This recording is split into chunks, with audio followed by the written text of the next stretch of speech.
Hello, my friends. Welcome to PastEcho time. Find a comfortable place to sit. Let your shoulders relax. Take one slow breath in and let it out. Good. Now let everything else fade away for a moment.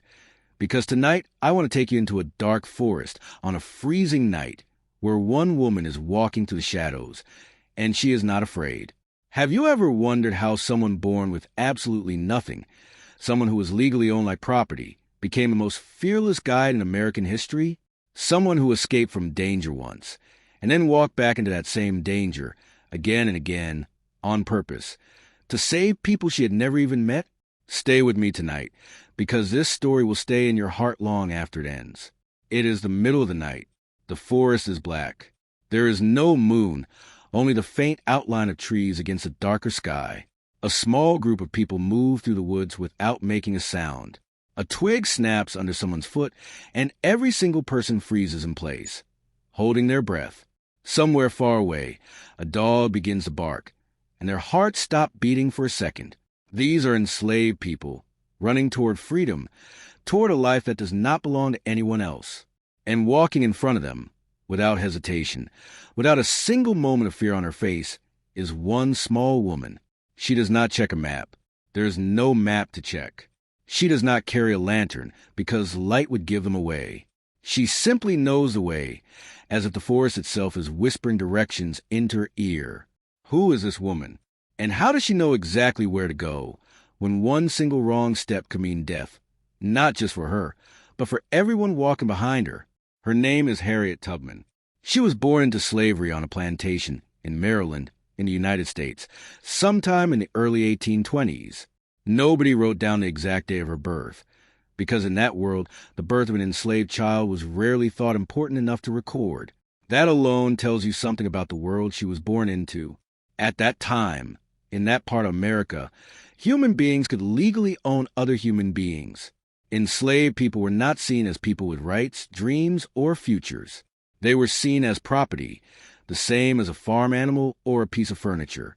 They could be bought. They could be sold. They could be beaten, and there was no law strong enough to stop it. And if an enslaved person tried to escape and was caught, the punishment could be brutal, sometimes even deadly. So when you understand this world, you begin to understand just how impossible it seemed for someone born into it to escape even once, let alone to walk back into that same danger, over and over by choice. Harriet's early life was full of hardship that most of us can barely imagine. She was put to work when she was still a small child, far too young to be laboring the way she was. She was sent away from her own family, rented out to work in other households, treated more like a tool than like a little girl. She was often hungry. She was often cold. And she was often afraid, because the adults who controlled her life could hurt her at any moment, for almost any reason, and no one would stop them. One day, when Harriet was still a teenager, something happened that would change the rest of her life. She was in a small shop, and an enslaved man had tried to run away. The overseer, a person whose job was to control and punish enslaved workers, tried to stop him. Harriet stood in the doorway, and in that terrible moment, the overseer picked up a heavy metal weight and threw it, aiming for the escaping man. It struck Harriet in the head instead. The blow nearly killed her. She lay in pain for days without proper care, because no one thought her suffering deserved much attention. She survived, but the injury changed her forever. For the rest of her life, she suffered from sudden, powerful headaches, moments where she would fall into a deep sleep without warning, and vivid, dreamlike visions. Some historians believe these episodes were a form of seizures caused by the head trauma. Harriet herself believed these visions were messages from God, guiding her. Whatever the true medical explanation, one thing is certain: this injury would destroy most people's spirit completely. It did not destroy hers. On top of this pain, Harriet watched something happen that broke her heart again and again. She watched her own sisters get sold away to distant plantations, torn out of her life forever, with no warning and no goodbye. In the world of slavery, families were ripped apart constantly, as if the bonds between a mother and her children meant nothing at all to the people who owned them. Harriet carried this grief with her every single day, and yet, somewhere deep inside her, something refused to break. Something kept whispering that her life was not meant to end here, working in someone else's fields until the day she died. In 1849, Harriet made the most dangerous decision of her life so far. She decided to run. She had heard that she might soon be sold further south, away from what little family she had left, and she knew she could not let that happen. So one night, she left, alone, in the darkness, with almost nothing to guide her except one single star in the sky, the North Star, which she had been told always pointed toward freedom. Imagine that walk. No one beside her. No idea if the next sound in the bushes was an animal or a man sent to capture her and bring her back in chains. She did not know if she would live to see the next morning, but she kept walking, mile after mile, night after night, hiding during the day and moving only in darkness, until finally she crossed into Pennsylvania, into a state where slavery was not legal. She was free. Most people, after surviving a journey like that, would never look back. They would build a quiet, safe life and try to forget the horror they had escaped. But Harriet did something almost unbelievable. She turned around. She went back into the danger she had barely survived escaping, on purpose. And then she did it again, and again, and again. She became what people at the time called a conductor on the Underground Railroad. Now, this was not an actual railroad with tracks and trains. The Underground Railroad was a secret name for a hidden network of safe houses, quiet allies, and hidden paths that helped enslaved people escape from the South to freedom in the North. A conductor was someone who guided people along this dangerous, secret path, moving them safely from one hiding place to the next. And Harriet Tubman became the most famous conductor this network ever had. Every single trip she made back into the South carried enormous risk. By this point, there was a bounty on her head, meaning that slaveholders were offering money to anyone who could capture her and bring her back, dead or alive. She faced slave catchers, men whose entire job was hunting down escaped enslaved people for reward money. She faced freezing rivers that had to be crossed in the middle of winter. She faced exhausted, terrified people in her groups who sometimes wanted to turn back halfway through the journey out of pure fear. And turning back was not a small mistake. Turning back could mean that everyone in the group would be caught, punished, or killed. So it is said that Harriet sometimes carried a small pistol with her, not only for her own protection, but as a quiet, serious warning to anyone in her group who lost their courage. There's no turning back now. We move forward together, or we do not move at all. And here is where her legend was truly built. Over the course of about 11 years, Harriet Tubman personally led approximately 13 rescue missions deep into slaveholding territory. With her own hands, guiding her own 2 feet through forests, swamps, and rivers, she brought close to 70 enslaved men, women, and children to freedom. And she also gave detailed, careful instructions to dozens more people, helping them find their own way to freedom even when she could not walk beside them personally. But here's the detail that made her name legendary among both enslaved people and slaveholders alike. In all of those dangerous missions, through freezing rivers, through forests crawling with armed men hunting for her, there's no historical record that she ever lost a single passenger. Not one person she personally guided was ever caught and returned to slavery. Not one.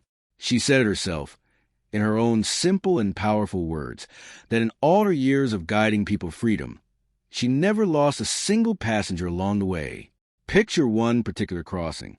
A group of frightened people huddled together in the trees, their breath turning to fog in the cold night air. Somewhere behind them, in the darkness, dogs are barking, getting closer. And in front of them stands Harriet, calm, steady, her eyes fixed ahead. She does not run in panic. She does not freeze in fear. She simply says, quietly, follow me, and steps forward into the darkness.